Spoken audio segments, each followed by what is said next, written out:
யாழ் மண்ணில் இன்றைய நாள் ஒரு மறக்க முடியாத நாள். ஜூன் 7ஆம் தேதி.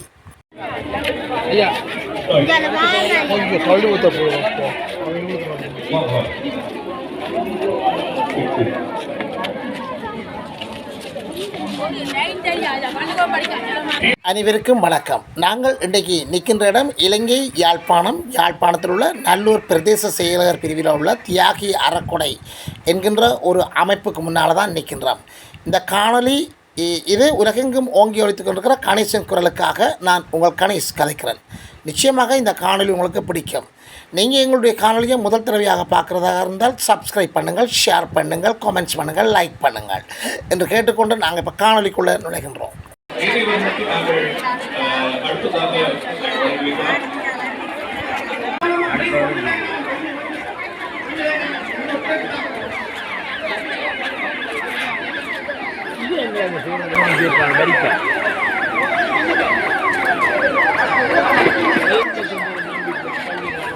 இலங்கையின் பல்வேறு மாவட்டங்களிலிருந்து பல நூற்றுக்கணக்கான கிலோமீட்டர்களுக்கு அப்பால் இருந்து பல்வேறு மக்கள் உதவிக்காக வந்து குவிந்தனர். இங்கு வந்த மக்கள் பல தரப்பினர். கால்களை இழந்தவர்கள், கைகளை இழந்தவர்கள், முன்னாள் போராளிகள், அங்கவீனர்கள், பிறப்பிலே அங்கங்களை இழந்தவர்கள், அவயங்களில் பாதிப்படைந்தவர்கள், கடுமையான நோயால் பாதிக்கப்பட்டவர்கள், நடக்க முடியாதவர்கள், பெண்கள், குழந்தைகள், பல்வேறு தேவைகளை எதிர்நோக்கி இன்றைய நாள் இந்த அறக்குடை நிலையத்துக்கு வந்திருக்கின்றார்கள்.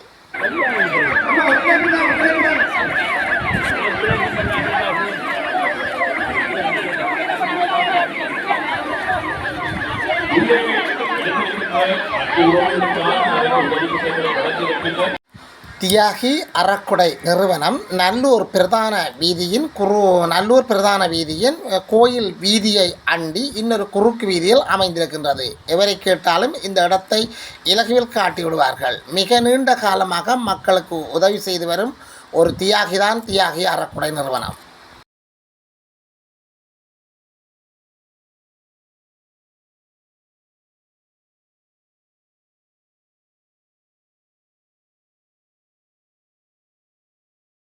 பல்வேறு காலப்பகுதியில் அங்கு உதவிக்கு சென்ற மக்களிடம் டோக்கன் ஒன்று வழங்கப்பட்டு ஜூன் மாதம் 7ஆம் தேதி சந்திப்பு வைக்கப்பட்டது. இன்றைய நாளாகும். இன்றைய நாளில் பல மக்கள் டோக்கனை எடுத்துக்கொண்டு வந்தார்கள். இதனை கேள்வியுற்ற இன்னும் லட்சக்கணக்கான மக்களும் கேள்வியுற்று இங்கே படையெடுத்து வந்தார்கள்.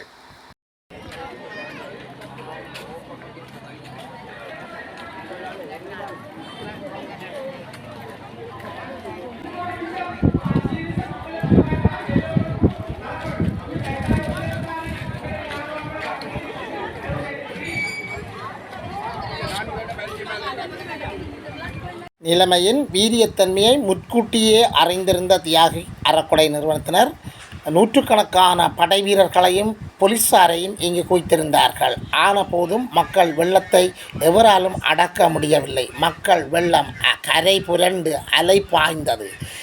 ஒரு கட்டத்தில் இந்த தியாகி அறக்குடை உதவிகளை நிறுத்த வேண்டி வந்தது. ஆரம்பத்தில் அங்கே உள்ளே கூப்பிட்டு 15,000, 20,000, 25,000 என்று வழங்கப்பட்டது. ஒரு கட்டத்திற்கு மேலே லட்சக்கணக்கான மக்கள் ஒன்று திரண்டு உதவி பெற வந்ததை அடுத்து அவர்களுக்கான உதவிகளை வழங்க முடியாது திணறியதை கூட அங்கு காணக்கூடியதாக இருந்தது.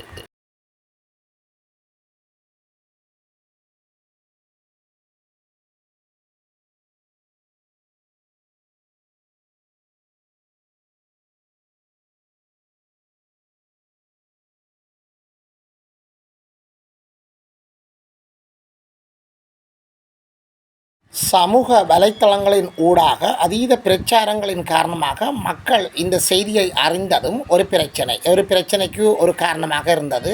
மேலும் டோக்கன் எடுத்தவர்களும் எடுக்காதவர்களும் என லட்சக்கணக்கான மக்கள் ஒன்று கூடியதன் விளைவாகவும் இந்த அறக்குடை நிறுவனத்தினால் உதவி வழங்க முடியாத ஒரு சூழ்நிலை ஏற்பட்டது. இருந்த போதிலும் அங்கே அந்த டோக்கனுக்கான ஒரு இறுதிக்கட்ட முடிவெடுக்கப்பட்டது. அதாவது 5 கிலோ மா வழங்கி டோக்கனை பெற்றுக்கொண்டார்கள்.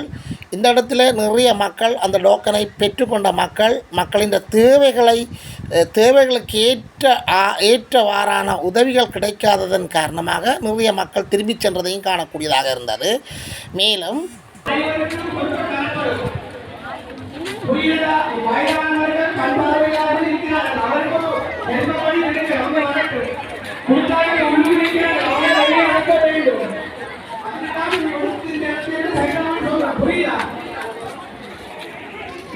மேலும் டோக்கன் எடுக்காதவர்களுக்கு அன்றைய தினம் மாலை, அதாவது பின்னேரம் உதவிகள் வழங்குவதாகவும் அறிவிக்கப்பட்டிருந்தது.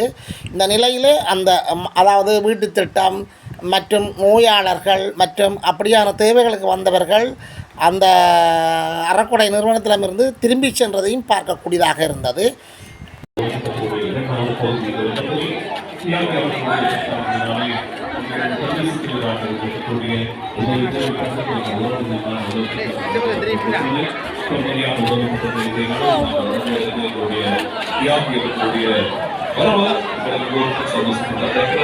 எனவே எங்களுடைய அறிவுறுத்தல் மிக மிக முக்கியமானது.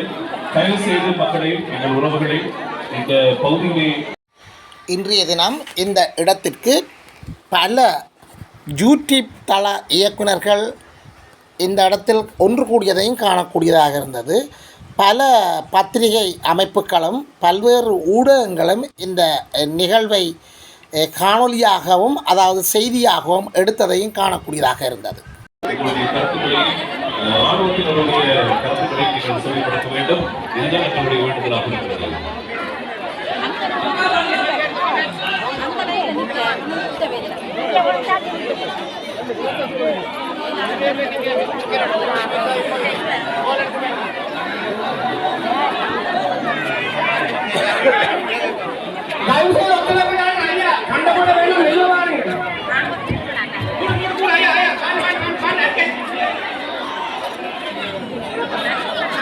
பல நூற்றுக்கணக்கான அங்கவீனர்கள், நடக்க முடியாதவர்கள், ஊன்றுகோலுடன் வந்தவர்கள், வண்டில்களில் இருந்தவாறு தள்ளி கொண்டு வரப்பட்டவர்கள், தங்களுடைய வண்டில்களையே தாங்கள் உருட்டி வந்தவர்கள் என உண்மையிலே பல அங்கவீனர்கள் இந்த இடத்தில் காணக்கூடியதை உண்மையிலே நெஞ்சை அள்ளும் காட்சிகளாக காணப்பட்டன. அவர்களை தனித்தனியாக காணொலி எடுக்க முடியவில்லை. அந்த அளவுக்கு மக்கள் வெள்ளம் கரை புரண்டு ஓடியது.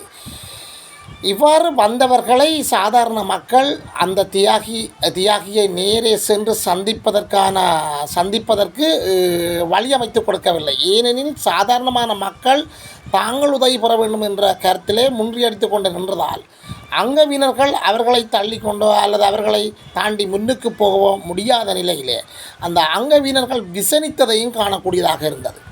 இயலாத பிரச்சனைகளாலே கஷ்டப்பட்டுக் கொண்டு வீதியோரமாக நிற்கின்றவர்களை தான் நாங்கள் முதலில் ஒன்றுக்கெடுக்க போகிறோம். தயவு செய்து எங்களுடைய அன்பான வேண்டுதலை செவிப்படுத்திக் கொள்ளுங்கள். வீதியோரமாக நின்று எங்களுடைய பாதுகாப்பு கடமைகளில் ஈடுபட்டுக் கொண்டிருக்கக்கூடிய ராணுவத்தினுடைய அறிவுறுத்தலை நீங்கள் கட்டாயம் பின்பற்ற வேண்டும் என்பதுதான் மிக மிக முக்கியமானது. தயவு செய்து அன்பு உறவுகளை நாங்கள் தியாகி அறக்கொடை நீண்ட காலமாக பொதுமக்களுக்கு சேவையாற்றி வரும் ஒரு அமைப்பாகும். இந்த அமைப்பு தனி ஒரு மனிதனை உள்ளடக்கியதாக கூறப்படுகிறது. இருந்தாலும் இந்த அமைப்பு நீண்ட காலமாக பல்வேறு தரப்பினர்களுக்கு உதவிகளை தொடர்ந்து வழங்கி கொண்டு வருகின்றது. இந்த அடிப்படையில் தியாகி அறக்கொடை சர்வதேச ரீதியில் புகழ் வாய்ந்ததாகவும் மதிப்புக்குரியதாகவும் ஒரு கௌரவமானதாகவும் பார்க்கப்படுகிறது.